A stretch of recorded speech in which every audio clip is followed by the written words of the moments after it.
Right. So, good morning. Thank you for inviting me to give this talk today.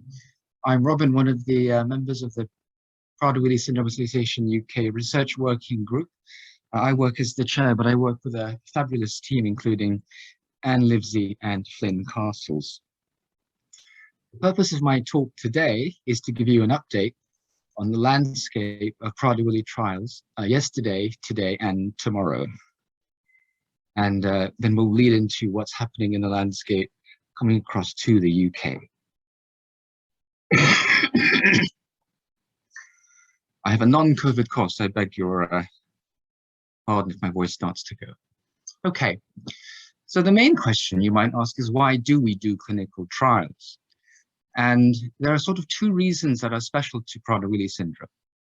Prader-Willi syndrome is a rare disease, and that means officially it occurs in less than 1 in 1,000 people. And we know historically it occurs between 1 in 15,000 to 1 in 30,000 people. It's also an orphan disease, and that means that there are no effective treatments to alter the natural course of Prader-Willi syndrome. And what this means is it creates the need for a disease that is rare, but needs resources. And clinical trials are a way of testing treatments in people with a condition. And a good way to go about analyzing a trial is a method called the PICO method. And this is where we look at what's the population of interest. So we know that we're interested in Prader-Willi syndrome people, either adults or children. We're also looking at a change, so a treatment, and that treatment can be either a drug, a psychological or behavioral intervention, or a device such as Tony Holland's vagal stimulator. And then as you get advanced in your trial methodology, you might have a look and say, well, compared to people who have this new treatment, how does it differ to people who don't have the treatment? And that's your control group. Well, sometimes you test in the control group the standard treatment, but in a rare disease, typically there is no standard treatment. And then the last thing to look at in a trial is, how do you measure if a trial is successful? What's your measure of success? And that's called the outcome. And that's actually very important because it lets you decide whether your trial met what you intended it to do and whether there are avenues to explore in subsequent research. So in a nutshell, a clinical trial is the best scientific method to test a treatment in the groups you intend to treat compared to a group that is not having the new treatment. And what you do is you blind people to who's in which group, you randomize them, and by this sort of method, you are removing potential differences between the groups so that the groups are roughly the same, and the only differences you see in what you're measuring is down to the treatment itself. There are different phases of trials. Phase 1 trials typically look to see if a treatment is safe. Phase 2 trials look to see if it's effective or what the correct dose of a treatment might be. And phase 3 trials look to compare a proposed new treatment against existing treatment or a placebo control. And by intervention, what I mean to say is this can be either a behavioral technique or a psychological method. And there are trials going on around the world for Prader-Willi syndrome in this fashion. The ones that seem to get our attention are drug trials. And that's because drug companies are interested in treating diseases. And of late, obesity is a new priority on the public health landscape, as well as with new drug companies. And lastly, in future, we may enter an era where genetic techniques become important. We can actually modify the cells in the body to treat a disease such as Prader-Willi syndrome. And nearly all clinical trials start somewhere, and that somewhere is basic science. And these are laboratory studies typically done either on cells or computer models, or sometimes animal models, to see if a proposed treatment might be effective and safe in people. And this is part of the reason why a new treatment takes so long to get to you and I as the end user, as the family of a Prader-Willi person. So let's look back at Prader-Willi trials over the last 65 years. And my go-to Google as a researcher and doctor is PubMed. And this is kind of a scientific Google, which filters out things that are not published or not published via peer review. And if I look at this lovely timeline on Prader-Willi syndrome and randomized controlled trials, I can see that really there was nothing happening for about 30 years.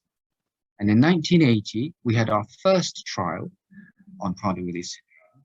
And then suddenly in the late 90s and more latterly in the 2010s and 2020s, we've had quite a big surge in interest in Prader-Willi syndrome, which is great. Robin, I'm really sorry to interrupt. We're not seeing your screen show, your slideshow properly, so we can see kind of a presenter view. Oh, so would you be able to put it onto the full screen for us, just because it will make the slideshow a lot easier to see? I thought I was on full screen. Let me just try something. What do you see there? Do you see a panel? Lots of the slides. Yeah, we've got lots of the slides there. So it's on your actual presentation itself. Yeah. If you go to, so if you escape out of this bit. Yeah. You try the second icon in for me. Right, okay, so then along the top where we've got slideshow. Yes. If you could click on there.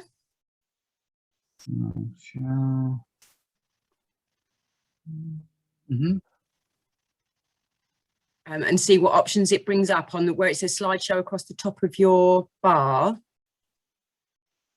Yeah, if I do that, is that different? Am I sharing a different screen? No, we're still seeing the same. If you could click on the slideshow bit, and then I can talk you through how to get it up into the presentation view. Is that still the part slideshow? Yeah. Unless if we try clicking on display settings, sorry everyone, if you just bear with us, it's just to make sure that we can all see what's happening and can make sure that we can all see the slides clearly. Slideshow. Right.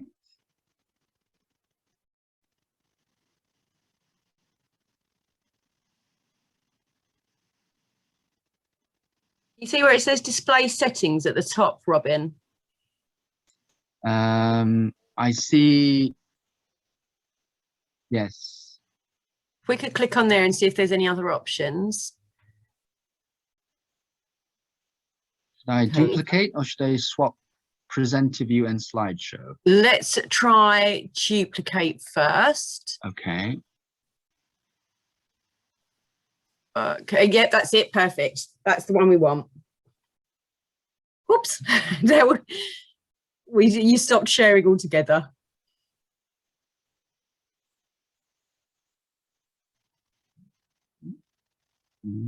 Sorry about this.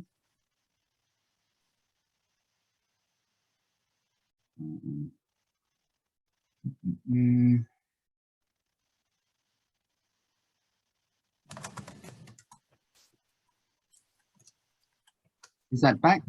That's it. That's perfect. And is that the full view? Yes, that's the full view. Thank you very much, Robin. Thank you everyone for bearing with us. Okay, sorry about it. Thank you for your patience, everybody. So if we look at this graph, it shows the timeline of publications on Prader-Willi syndrome and clinical trials. And in 1980, we had our very first trial, which I'll go into in a little bit, and really nothing for about 25 years after that. And then all of a sudden around 2010, we had a burst of activity, and this can only be a good thing. So for about the first 30 or 40 years of the history of Prader-Willi syndrome, there wasn't much activity, and certainly the activity wasn't happening in Europe. It was mostly in America. But I'm pleased to say, and as everybody probably knows now, that there is a new flurry of activity and interest in Prader-Willi syndrome in the UK and Europe. And this is what we are trying to do to bring these studies closer to home for our Prader-Willi families.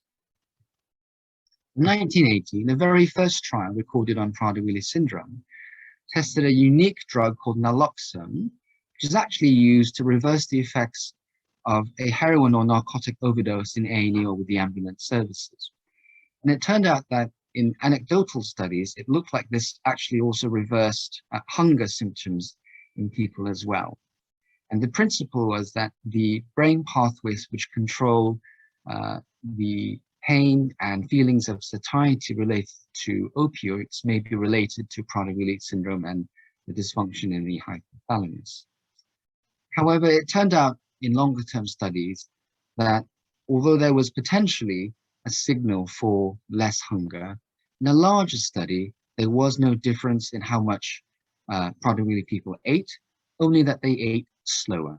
So this was essentially abandoned as not being sufficiently promising to foster more studies. We move on to the 1990s. There was some interest in a drug called fenfluramine, which was a diet drug. It looked like it may have some beneficial effects in Prader-Willi syndrome, but the problem is later on, it was associated with heart valve problems. And this resulted in a flurry of lawsuits in America, where people who had taken this drug for other reasons for dieting came to their doctors with heart valve problems, and some required surgery. In the larger studies in retrospect, it may be actually that this was not an effect that was due to the drug itself, or that was significant in large population studies, but by then the reputational damage had been done, and fenfluramine really wasn't going to see any more trial activity in Prader-Willi syndrome.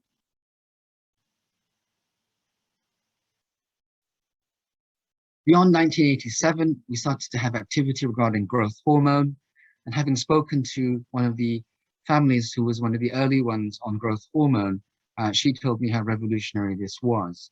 At the time when her Prader-Willi son was an infant, her child had trouble suckling, was on a breathing machine, and was in real respiratory distress.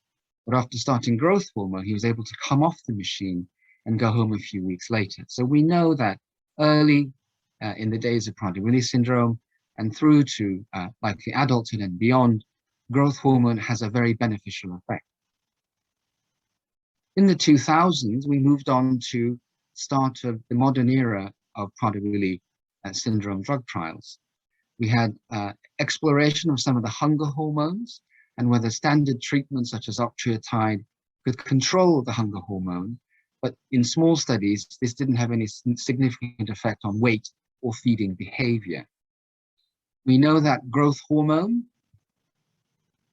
is beneficial in terms of muscle distribution, muscle tone, final weight, and there were some questions as to whether growth hormone affected or worsened scoliosis. But it's good to know that in the bigger studies, growth hormone does not accelerate or worsen pre-existing scoliosis.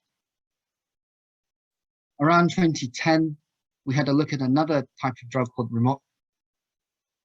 rimonabant in Prader-Willi syndrome. And although it had some beneficial effects, this really hasn't seen much beyond an early stage trial. And then around 2010, 2011, we started to have sort of the real modern era of targeted treatments for Prader-Willi syndrome. Oxytocin is a naturally occurring hormone in the brain, and it regulates bonding. It also regulates the suckling reflex, and it seems to regulate appetite as well.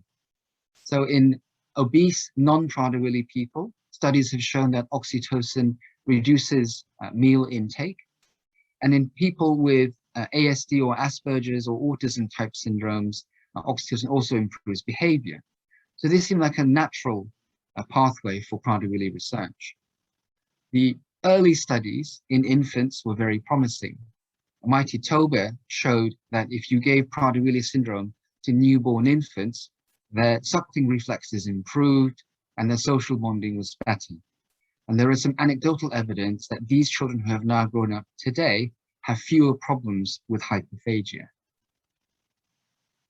Moving on, there have been other studies looking at trust and social behavior in Prader-Willi syndrome, and these have also shown that oxytocin seems to be beneficial.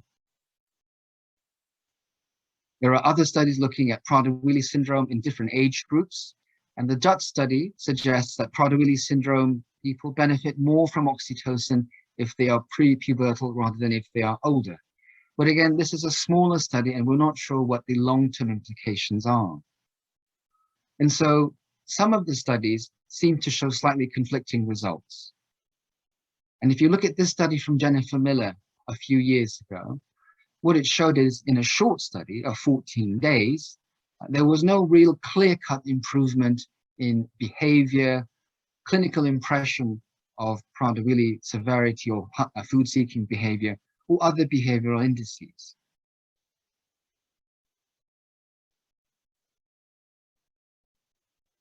But we do know that oxytocin seems to work differently in different age groups, and also in men and women or boys and girls with Prader-Willi syndrome. So the jury is still out, and I think the research will continue. And in particular, there are new forms of synthetic forms of oxytocin, which may also hold promise, and we'll get into these in a little bit as well. In the last 5 years, we've had some really novel drug trials looking at targeted drug therapies for Prader-Willi syndrome. Valorinib was a novel drug from about 5 years ago, which didn't show any significant improvement in Prader-Willi syndrome.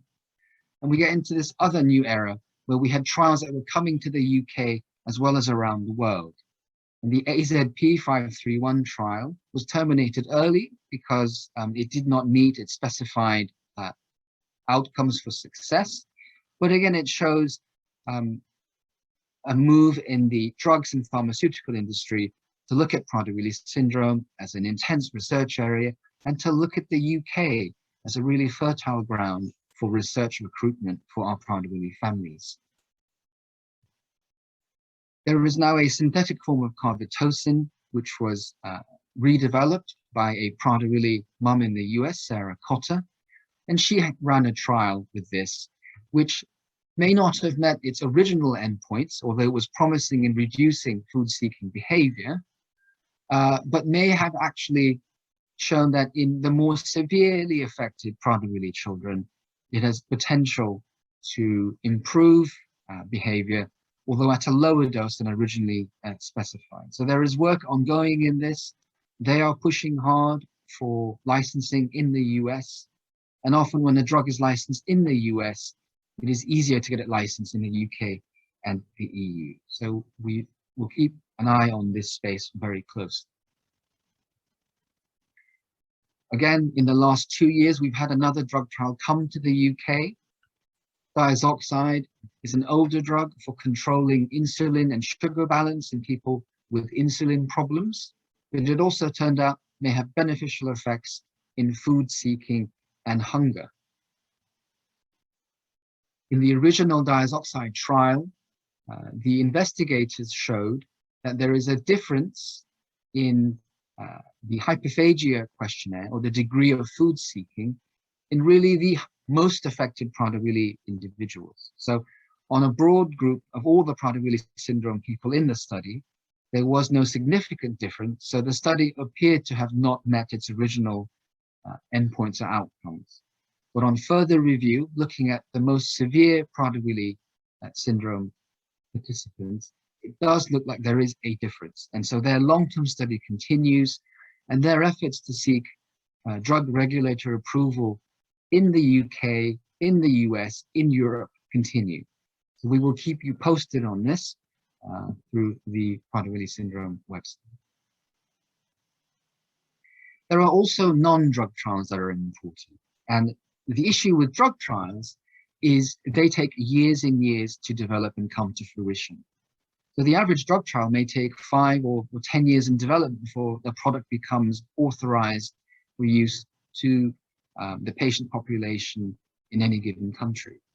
But non-drug trials, where we have groups of psychiatrists or psychologists working on behavior interventions, do not require approval, and they are immediately beneficial and available once they are published and validated. So there are groups in Birmingham and in the UK throughout the world looking at psychological behavioral trials for Prader-Willi syndrome. So we do keep an eye on these studies, and we do try and disseminate this, because we know that what happens with our families day to day is as important as the long-term trajectory from any given medical treatment or drug.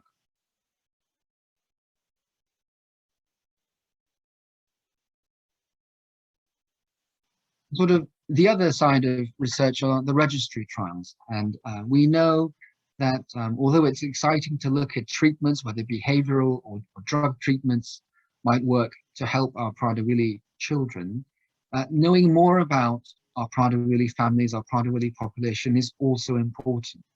So I encourage everyone, if you have an opportunity to get into a registry for Prader-Willi syndrome, there are several around the world, to do so, because this allows investigators to look at the natural history of Prader-Willi syndrome, to look at who the population is, how it affects families, what are avenues of research they can explore to help more families with Prader-Willi syndrome.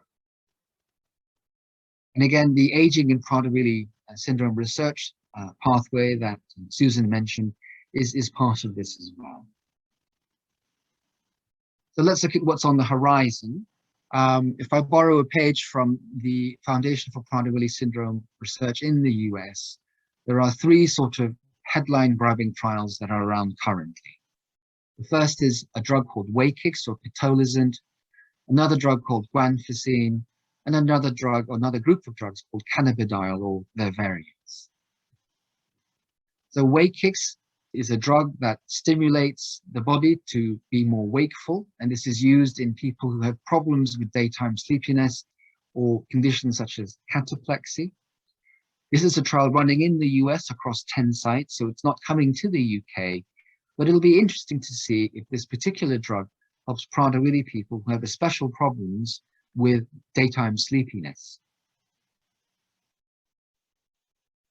The next trial, which is running in the US, is on a drug called Guanfacine, which is already approved for use in attention deficit hyperactivity disorder. And the question here is whether, in a study running approximately 5 months duration, whether this drug improves impulsive behavior, self-injury or picking behaviors in Prader-Willi people. At the moment, it's designed to run in people who are age 6 to 35, and I don't know how many they are trying to recruit, but again, this is a study running in the US, so we won't have availability or access to this study. Another study, another category of treatments that is generating lots of interest in the Prader-Willi side is cannabidiol or cannabidiol. And we know that there is a cannabidiol trial running in the US with Professor, not Eric Holland, I beg your pardon, in New York. But what I can tell you is we are working very hard at PWSA UK to bring one of these trials to the UK for our Prader-Willi families. Nothing's been finalized yet, but things are moving quickly. We hope to have some news in the new year about a cannabidiol trial. And cannabidiol is a synthetic form of what is better known as the potential active ingredient in marijuana, but the addictive component has been extracted out and manufactured, so you only get the beneficial effects of cannabidiol. And in other studies using cannabidiol in children with drug-resistant uncontrolled epilepsy, a side effect was seen where more than a quarter of their study patients stopped eating or lost weight.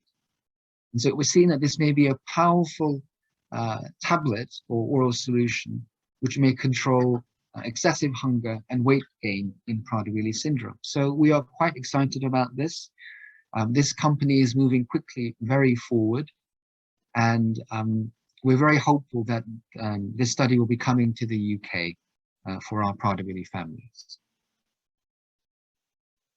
There is another drug called Tezomet, which is thought to work on 3 different chemical messengers in the brain that are related to hunger, appetite, and also metabolic fat burning, called Tezomet.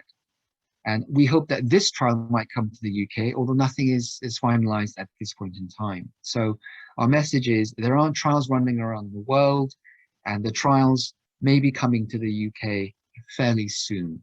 So please keep with us, and we will give you an update as soon as we have more information on the progress. The Tezomet study will run in people aged 8 to 65, I'm told, not 12 to 65. And There are some exclusion criteria which is related to blood pressure or heart rhythm problems, but otherwise this is a fairly inclusive trial because it includes young children as well as adults with Prader-Willi syndrome. So we really do look forward to yet another potentially groundbreaking trial coming to the UK. You may have read about a blockbuster diabetes drug called semaglutide, and it belongs to a class of drugs called GLP, which showed profound weight loss in non-Prader-Willi obese adults.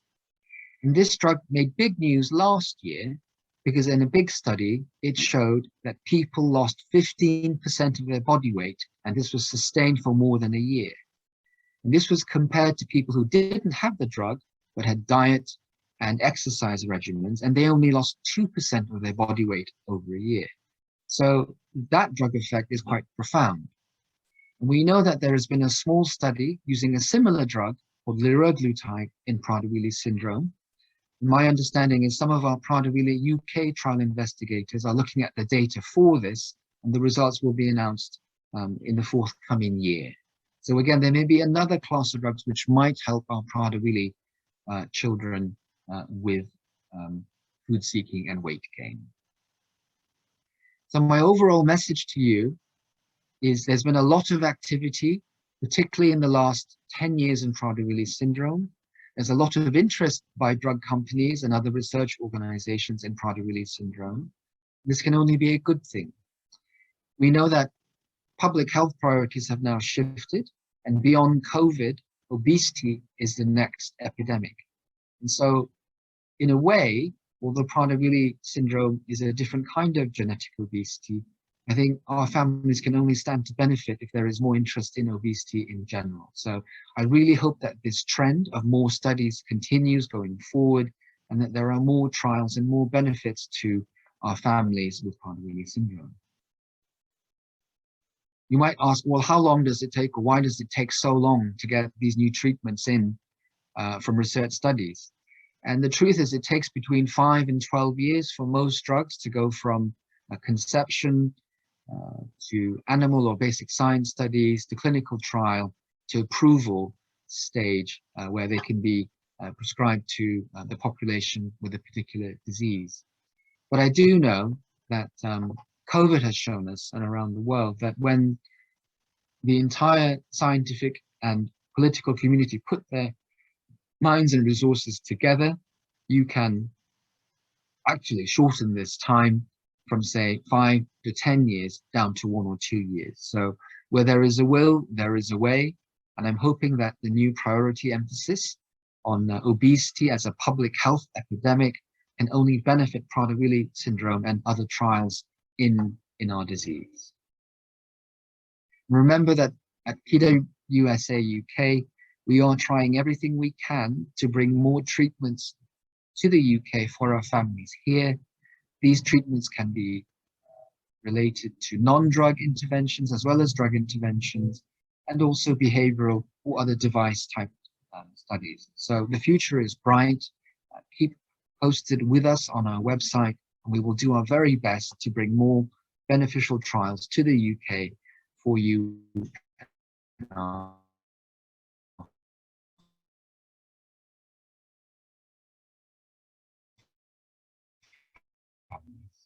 Thank you. Robin, thank you very much. We lost you just at the end there. You froze a little bit just on your last sentence.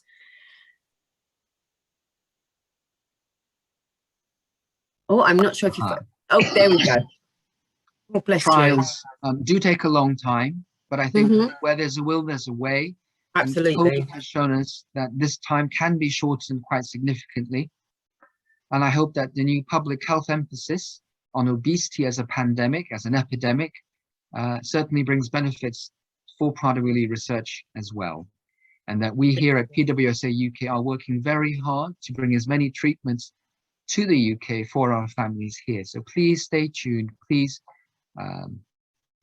support us, and we will do everything we can to benefit more people in the UK with Prader-Willi syndrome.